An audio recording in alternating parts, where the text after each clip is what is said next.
बातें हुई थी, तमाम कयास लगाए जा रहे थे, कोई कुछ तो कोई कुछ कह रहा था। ये तक सोचा जाने लगा कि बस कुछ ही दिन और फिर मध्य प्रदेश कांग्रेस की कमान संभालेंगे कमलनाथ।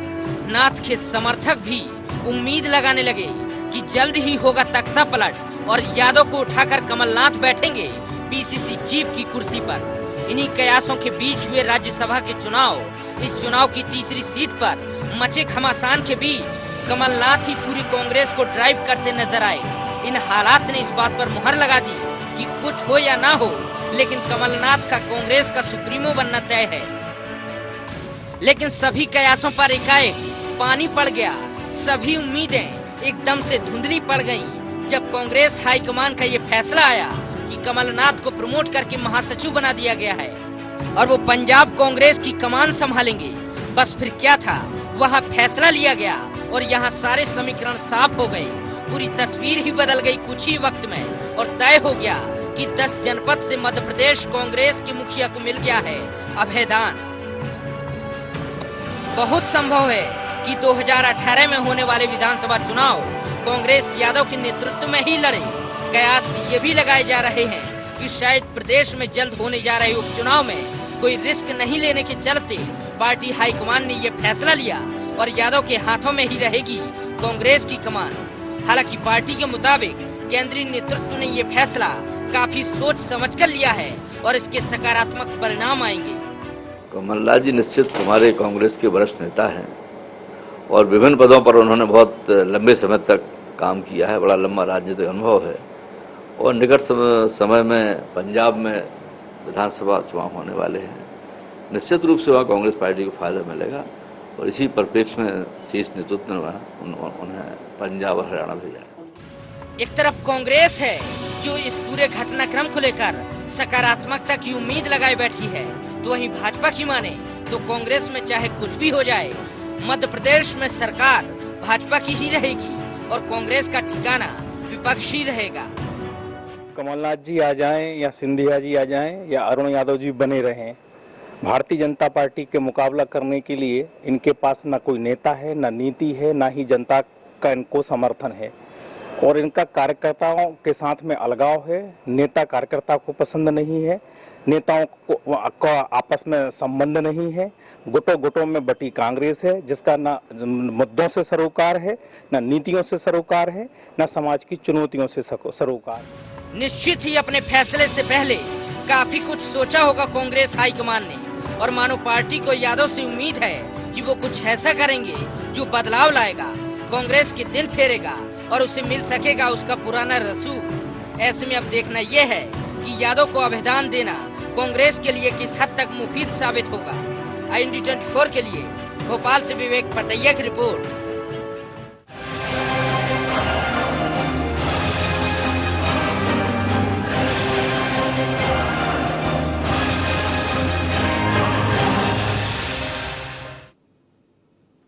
नमस्कार, IND एजेंडा में आपका स्वागत है। मैं हूं आपके साथ नवीन पुरोहित। चर्चा को विस्तार देने के पूर्व IND एजेंडा के पॉइंट्स पर नजर डालते हैं। अरुण यादव को अभयदान देने के पीछे कांग्रेस हाईकमान की क्या मंशा है? पार्टी के शीर्ष नेतृत्व ने कमलनाथ के समर्थकों की आवाज को दरकिनार क्यों किया? क्या जल्द होने वाले उपचुनावों में कोई रिस्क लेना नहीं चाहती है कांग्रेस? क्या प्रदेश की सियासत में कमलनाथ का हस्तक्षेप जारी रहेगा? चर्चा में आपका स्वागत है। मध्य प्रदेश के पटल पर कांग्रेस के परिदृश्य में एक बात साफ हो गई है कि मध्य प्रदेश कांग्रेस का नेतृत्व अरुण यादव करेंगे। कांग्रेस के लिए यह स्थायित्व कहीं ना कहीं एक फायदे का सौदा साबित होगा, क्योंकि शीर्ष नेतृत्व पर जब कुहासा छा जाता है, जब संकट और शंका के बादल मंडराने लगते हैं, तो कहीं ना कहीं कार्यकर्ता अपने आप को भ्रमित महसूस करता है। अगर केंद्रीय नेतृत्व की बात करें तो वहां एक कुहासा है कि क्या राहुल गांधी राष्ट्रीय अध्यक्ष के तौर पर कमान संभालेंगे, लेकिन प्रदेश कांग्रेस में यह तय हो गया है कि न कमलनाथ आएंगे, न सिंधिया आएंगे, न दिग्विजय सिंह आएंगे, न कोई और बड़ा कद्दावर नेता आएगा। अरुण यादव ही कमान संभालेंगे और यादव के नेतृत्व में ही लगभग चुनाव लड़ा जाएगा।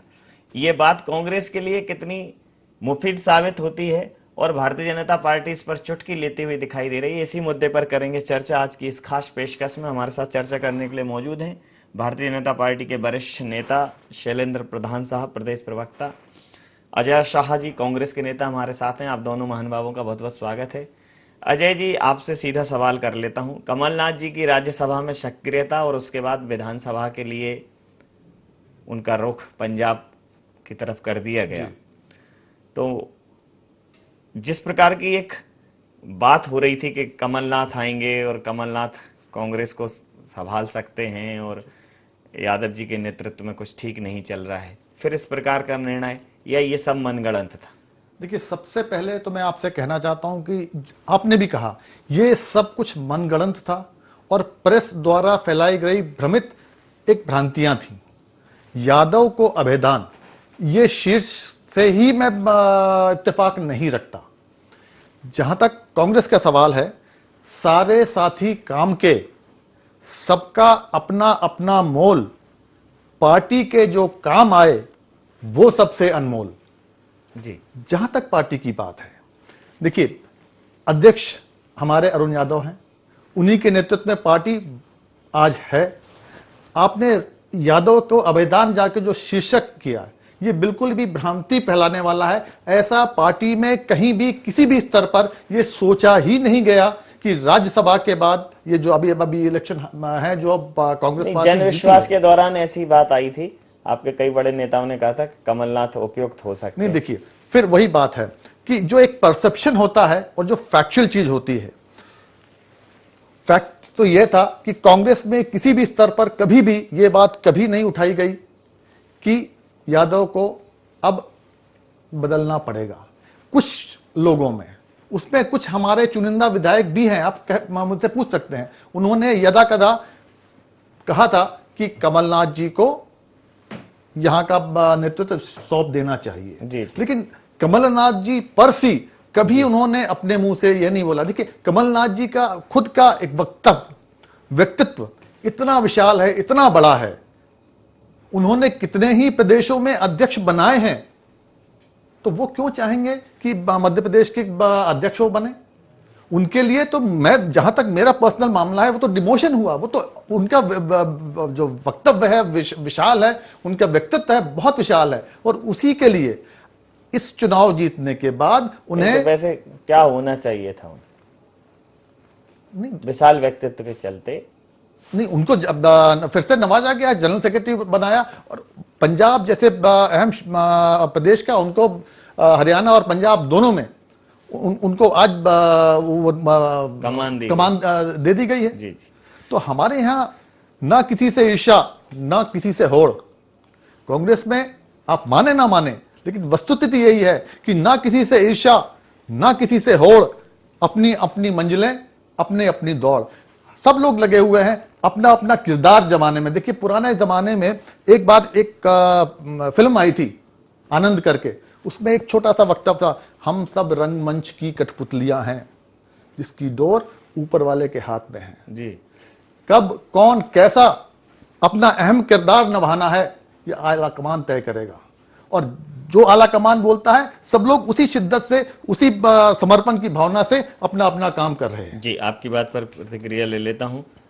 शैलेंद्र साहब, भ्रांतियां थी ना, बाकायदा बाअदब अध्यक्ष बने रहेंगे यादव, लेकिन आप तो ये कह रहे हैं, आपके नेता ये कहते हुए नजर आ रहे हैं, कोई फर्क नहीं पड़ता, यादव आ जाएं, कमलनाथ आ जाएं, सिंधिया आ जाएं। मतलब अब क्या कांग्रेस की ऐसी स्थिति है या भारतीय जनता पार्टी इस स्थिति में पहुंच गई है प्रदेश में कि किसी के आने जाने से कोई फर्क नहीं पड़ता आपको? वैसे तो ये विषय कांग्रेस का है। जी जी। पर मैं ये जरूर कहना चाहूंगा, जैसे इन्होंने कहा कि हम सब ऊपर वाले की कठपुतली हैं, तो मुझे उसी पे हंसी आ रही है कि कांग्रेस में कठपुतली का खेल चल रहा है। अब देखिए, ऊपर वाला कौन है? अब वो भी उनको मालूम है। आपको हंसी आ रही है, मैं आपको मानस समझने की कोशिश करने जा रहा हूँ। हम सबको मालूम है इनका एक ही है ऊपर वाला, और उस पे भी अब डिप्टी ऊपर वाला भी आ गया है, जो फिर ऊपर वाला हो जाएगा। खैर, विषय दूसरी बात में कह रहा था। जी जी। इस में जातीय समीकरण आप देखिए कि उत्तर प्रदेश में यादव बहुल मुलायम सिंह जी चुनाव लड़ रहे हैं और उन्होंने सोचा कि अरुण यादव को रखे रहेंगे तो यूपी बॉर्डर की कुछ सीटों पर यादव वोटों को ये डाइवर्ट कर पाएंगे और अगर हटाएंगे तो ये मैसेज जाएगा कि यादव के साथ अन्याय हुआ। अच्छा, दूसरा इनका जातिवादी चेहरा ये है कि कमलनाथ मूल पंजाबी हैं और पंजाब के चुनाव इम्पोर्टेंट हैं और पंजाबी चेहरा वहाँ एज ए प्रभारी भेजेंगे तो शायद लाभ हो। और तीसरा, वहाँ दिग्विजय सिंह का फैक्टर चल गया दिल्ली में, तो उन्होंने कमलनाथ को अगर स्टेट की कमान मिल जाती तो निश्चित ही जो दूसरे सिपह सालार हैं थोड़े ज़्यादा परेशान थे, तो पूरे समीकरण कुछ ऐसे मैनेज किए कि जाति समीकरण भी रहे और कठपुतलियों का खेल भी चलता रहे और कमलनाथ आगे बढ़ गए और दिग्विजय पीछे हट गए ऐसा भी नहीं दिखे। तो ये सब वही है, तिकड़म का खेल है, तिकड़म। ये तिकड़म है, ये जातिवाद की पॉलिटिक्स है क्या शाह जी? देखिए, मेरे बड़े भाई साहब, बड़े आदरणीय भाई साहब हैं, इनको तो मैं शिद्दत से सुनता रहा हूं, उनका मुरीद भी रहा हूं, लेकिन इनके वक्तव्य से मैं इत्तेफाक नहीं रख सकता जी। जहां तक इन्होंने कहा कठपुतली पे उन्होंने तंज कसा, जो मैंने कहा था ना कठपुतली जी जी, मैं इनसे बड़े शिद्दत बड़े एहतराम से पूछना चाहता हूं कि अगर मान भी ले जाए, मैं आला कमान की बात कर रहा हूं, कांग्रेस का आला कमान कौन है, कहां है, कैसा है, सबको मालूम है, सर्वविदित है, लेकिन क्या बीजेपी के मेरे बड़े भाई, बीजेपी के आला कमान सर्वशक्तिमान जो नागपुर में आरएसएस के लोग बाग बैठे हैं उनको स्वीकार नहीं कर सकते? यहां इनके पार्टी में जब तक नागपुर से हरी झंडी ना मिल जाए इनके मुंह में जुबान में नहीं निकलती। उसको क्यों नकारते हैं ये? हम तो स्वीकार करते हैं, हां हमारा एक आला कमान है, हम उससे आदेश पे ही सब कुछ करते हैं।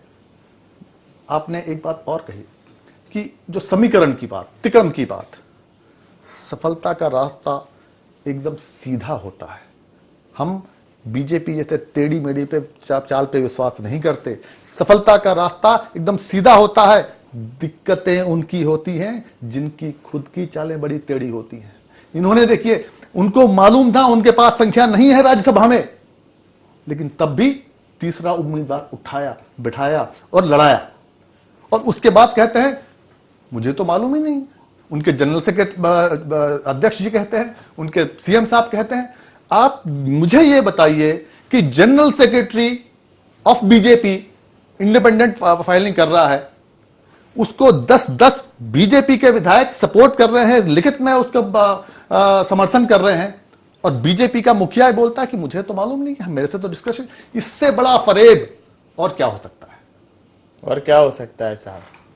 इनके आला कमान को तो सबको पता है कि राहुल जी हैं, सोनिया जी हैं, राष्ट्रीय अध्यक्ष बनेंगे नहीं बनेंगे, इन दोनों लोगों से ही झंडी मिलती है, इन्हीं के हाथ में सबकी डोर है, कोई समस्या नहीं है। लेकिन आपका तो हिडन एजेंडा चलता है।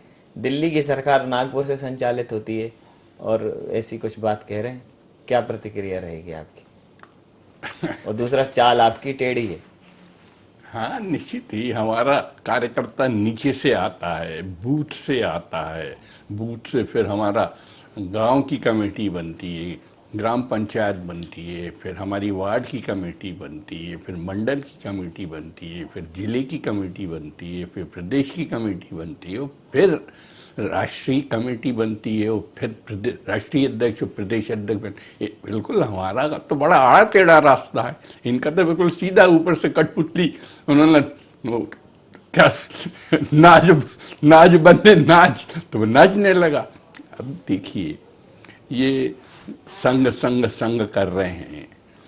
हम तो शुरू से कहते कि हम हिंदूवादी हैं, हम हिंदू विचारधारा के हैं, हम राम मंदिर वाले हैं, हम धारा 370 के समर्थक नहीं हैं, विरोध में हैं। तो अब ये आप कह दो कि हम संघ के माध्यम से कह रहे, या हमारे जो विचारधारा है वो हिंदुत्व की है, तो आपको, आप स्वतंत्र हैं और आप देखिए आपका क्या हो रहा है अभी।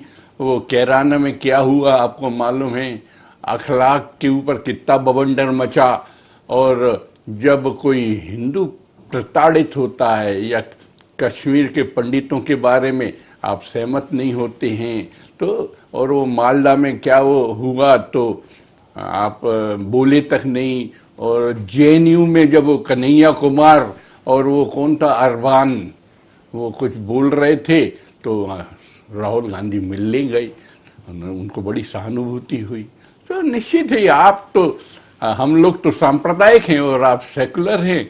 आप जो मुस्लिम तत्व हैं उनको आप, और जो जो क्या क्या जो क्या अफजल को क्या घर घर से अफजल निकलेगा, अफजल का हम मौत का बदला लेंगे, उस नारे के आप समर्थक हैं तो हम तो क्या बोले अब आपसे। जी शाह जी, ये अलग दिशा में बात हो गई आपके ऊपर। नहीं, मैं फिर बड़े एहतराम और अदब से कहना चाहता हूं कि बहाना तलाश मत कर शरीफ होने का, बहाना मत तलाश कर शरीफ होने का। लोग खामोश तो हैं, ना समझ नहीं। देखिए कलाम साहब ने अखबार बेचा, नहीं वो तो ठीक है, लेकिन लोग लोग समझ नहीं पा रहे, चुनाव दर चुनाव ये जीतते हैं। बिल्कुल। देखिए बीजेपी को शिद्दत से झूठ बोलने की, जोर से बोलने की, बार बार बोलने की आदत सी पड़ गई है। मैं एक शेर नजर करना चाहता हूं कि इनकी जो आदत है और जिसपे मुतमीन है आज जनता, उस चीज को जो आपने कहा कि हम लोग हार रहे हैं, कहीं जीते भी हैं लेकिन अधिकांश जगह हम हार रहे हैं। कागज पर लिखी गजल बकरी चबा गई, ये एक फैक्ट है। कागज पे लिखी गजल बकरी चबा गई, चर्चा शारो शहर में बीजेपी ने फैला दी कि बकरी शेर खा गई। तो ये इनकी आदत है, इतना करके उतना बताना। राम मंदिर की बातें कर रहे थे, बड़े शिद्दत से, बड़े एहतराम से, बड़े चिल्ला चिल्ला के इन्होंने कहा था कि कसम राम की खाते हैं हम मंदिर वहीं बनाएंगे, कसम राम की खाते हैं हम मंदिर वहीं बनाएंगे, हम मंदिर वहीं बनाएंगे, तारीख नहीं बताएंगे। क्या हुआ? तो ये इनके कहने, कथनी और करने में बहुत जमीन आसमान का अंतर है। और उस चीज को आज नहीं तो कल जनता समझेगी और एक पूरा घटनाक्रम है। जनता पे ही छोड़ा हुआ है, आप कुछ नहीं करेंगे, जनता समझेगी। आज नहीं तो कल, कल नहीं तो परसों, इसमें तो निकल गई हैं बरसों। 12 बरस का वनवास तो झेल गए हैं आप। नहीं, देखिए राम को भी, जिनके नाम पे ये लोग आज सिंहासन आसीन है, आरूढ़ हैं, 14 साल वनवास हुए थे। 2 साल की और 2 साल और है। 2 साल की और बात है, 2018 आने दीजिए और फिर देखिए कि हम कहां से कहां। माना कि तेजगामी हस्ती हैं तुम, माना कि तेजगामी हस्ती हो तुम, घुटनों के बल हमको भी तो चल लेने दो। कल कहां होंगे तुम और कहां होंगे हम, जरा वक्त को करवट तो बदल लेने दो। लेकिन वक्त करवट तो बदल रहा है शाह साहब, उस करवट में आपकी सरकार बदल जाती है। वक्त ने करवट बदली असम में, बिल्कुल 7 सिस्टर में जो कुछ हो रहा है, त्रिपुरा वगैरह में, वहां हर जगह से आपके हाथों से कहीं ना कहीं जो इस देश की नब्ज में बहने वाली पार्टी थी वो कहीं ना कहीं समय दर समय दरकती चली जा रही है। ऐसा कैसा वक्त करवट बदलता रहा? करवटें बदलते रहे सारी रात हम इस जगह भी नहीं हम, उस जगह भी नहीं हम, ऐसी करवटें नहीं बदली। ऐसा है, ये इस बात को हम नकार नहीं सकते कि पैसा, इन्हीं के जुदेव साहब ने एक बहुत बड़ी बात कही थी किसी वक्त कि पैसा खुदा तो नहीं, लेकिन खुदा की कसम खुदा से कम भी नहीं। और आज क्योंकि यहां से लेके वहां तक बीजेपी ही काबिज है, सत्तारूढ़ है, इनके पास पैसों की कमी नहीं है। और ये डेफिनेटली ये पैसों का ही कमाल है कि आज आपने देखा कि विकेट ये गिराते चले जा रहे हैं। अभी अभी घोड़ा डोंगरी के चुनाव में वहां भी उन्होंने, जहां भी ये जाते हैं, जो कांग्रेसी होते हैं उनको पैसों के लिहाज से करवट बदलने में माहिर लोग हैं ये लोग। जी जी। तो बैतूल में क्या था? बैतूल में पैसा कम पड़ गया था। आप घोड़ा डोंगरी की बात कर रहे हैं या लोकसभा की बात कर रहे हैं? लोकसभा में नहीं बांटते हैं क्या? विधानसभा में बांटते हैं। लोकसभा में जहां तक बात है कि 28 में से हम 2 जीते, बाकी सब हम हार गए इसमें। और मैं शायद नहीं, अभी मैं लोकसभा के जो उपचुनाव हुए झाबुआ वाले, अच्छा झाबुआ में तो बांटा, जी बिल्कुल, वहां भी बांटा। अगर बांट रहा होगा तो फिर झाबुआ में भी बांटा नहीं, होगा, तो फिर बिल्कुल। क्या उस टाइम पे जनता ने डांटा होगा कि नहीं लोकसभा में नहीं लेंगे, विधानसभा में नहीं, लेंगे? देखिए वहां पे आप एक चीज नहीं, उसी वक्त पेटलावत का हादसा हुआ था, कितने आदिवासी लोग निरीह मारे गए थे। इसलिए ये मतलब पेटलाबाद के हादसे की वजह से कांग्रेस जीती है। कांग्रेस का उसका अपना एक बहुत बड़ा कारण ये भी था। जी, दूसरी चीज है कि हमारे ट्राइबल के शीर्ष नेता भूरिया जी थे, जी। वो जिस दिन से उन्होंने वो हारे हैं, तब से फिर से उन्होंने लगे रहे कि नहीं, इस हार का बदला लेना है।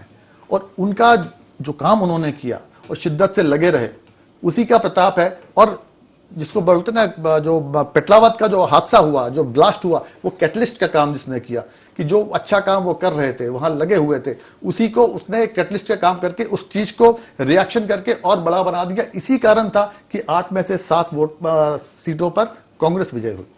आप जो है चुनाव में गड़बड़ी करते हैं, खरीद फरोख्त कर लेते हैं, और क्या कहें आपको, जुमलेबाजी कुछ इस कदर है कि जनता भ्रमित है और जनता समझेगी आज नहीं तो कल।